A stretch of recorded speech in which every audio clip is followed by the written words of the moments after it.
My name is Tengku Hamidah. I am from the 4th D class of English Education Department in UIN Sultan Syarif Kasim, Riau. Okay, in this video, I will carry out the assignment from Sarnuardi, SPD MED in Management Class Courses. Alright, I will start it. Sebelumnya, penjelasan dalam materi ini diambil di dalam buku manajemen kelas oleh penulis Afriza SAG MPD, terbitan tahun 2014. Di sini saya sebagai pemateri bab 9 mengenai hambatan-hambatan dalam manajemen kelas pada bagian C dan D, yaitu mengidentifikasi masalah-masalah manajemen kelas dan penyelesaian masalah dalam manajemen kelas. Baiklah, langsung saja. Yang pertama yaitu C. Mengidentifikasi masalah-masalah manajemen kelas. Pada umumnya, guru kurang atau belum menyadari bahwa apa yang dihadapi adalah masalah dan tidak mempermasalahkan. Biasanya sesuatu baru dianggap sebagai masalah jika guru telah merasa kewalahan, guru tidak lagi berdaya dan tidak mampu menyelesaikan masalah sendiri. Maka, cara yang dapat dilakukan oleh guru adalah sebagai berikut. Pertama, guru menulis semua hal yang dirasakan, memerlukan perhatian, memerlukan kepedulian, karena akan menjadi dampak yang tidak diharapkan terjadi, terutama terkait dengan pembelajaran.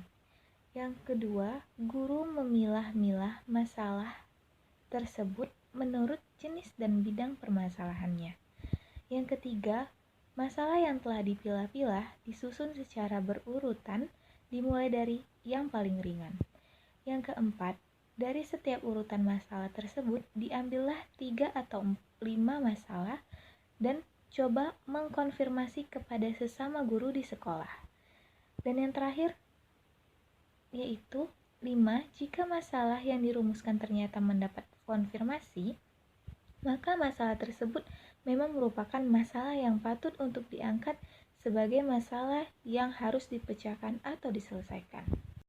Selanjutnya, bagian D, penyelesaian masalah dalam manajemen kelas.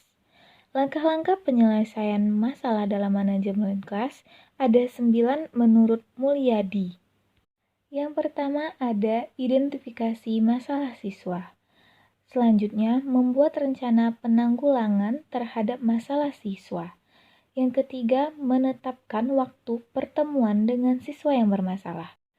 Yang keempat, di saat bertemu dengan siswa, jelaskan maksud pertemuan tersebut dan jelaskan pula manfaat yang mungkin diperoleh baik oleh siswa ataupun oleh sekolah.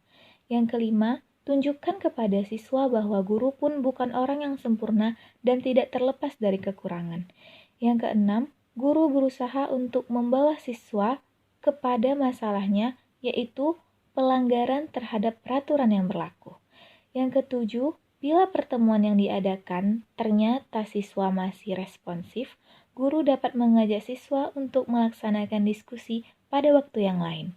Yang kedelapan, pertemuan guru dan siswa harus sampai pada pemecahan masalah. Lalu yang terakhir, selalu ikuti perkembangan siswa setelah penyelesaian masalah atau monitoring agar masalah tersebut tidak terulang kembali.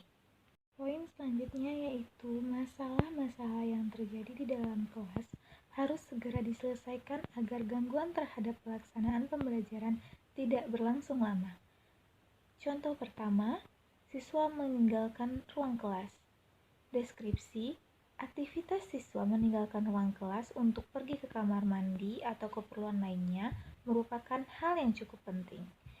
Di sini ide manajemennya yaitu membuat lembar izin keluar kelas yang memuat tanggal, waktu keluar kelas, waktu masuk kelas, tujuan alasan, dan nama guru yang mengajar. Dan cara pengelolaannya diterangkan pada siswa bagaimana peraturan pergi ke toilet. Yang pertama, siswa boleh pergi ke toilet hanya pada waktu tertentu, yaitu pada waktu siswa sedang mengerjakan tugas-tugasnya. Kedua, siswa harus mengisi lembar izin keluar. Dan yang terakhir, siswa yang meninggalkan kelas harus bertanggung jawab menyelesaikan tugas-tugas yang ditinggalkannya. Contoh selanjutnya yaitu siswa berbicara di dalam kelas. Deskripsi salah satu keluhan terbesar dari para guru adalah siswa yang mengobrol di dalam kelas, karena siswa itu selalu ribut. Dan yang paling buruk adalah siswa yang tidak mendengarkan apa yang disampaikan oleh gurunya. Maka cara pengelolaannya yaitu 1. Waktu berbicara yang tepat. Hal pertama yang harus dikenali oleh guru adalah kapan siswanya mengobrol. 2. Waktuku adalah waktumu. Siswa yang harus tahu bahwa mereka diberi kesempatan untuk berbicara dan bergerak di dalam kelas. Ketiga, pengawasan dan pengarahan. Jika guru mengizinkan siswa-siswanya untuk berbicara, selama mengerjakan tugas-tugasnya, pastikan guru mengitari kelas untuk mengawasi pembicaraan siswa. Yang keempat yaitu lembar pengawasan. Langkah-langkah mengawasi siswa selama mengerjakan tugas sekolah dapat dilakukan dengan cara beberapa poin berikut. Poin A, gunakan komputer untuk membuat lembar tabel. Poin B, gunakan sistem nomor untuk membantu guru terarah dalam penilaian dan menyisakan ruang yang cukup untuk menuliskan komentar yang diperlukan. Poin C, letakkan beberapa lembar pengawasan siswa pada papan jalan untuk penggunaan selama 1 minggu. Poin D, buat untuk penggunaan selama beberapa minggu, beri tanggal pada setiap lembar sebelum menggunakannya sehingga guru mudah merajuknya. E, pastikan selalu menggunakan lembar pengawasan untuk mencatat komentar-komentar siswa. Poin E, simpan lembar-lembar pengawasan di dalam binder secara berurutan.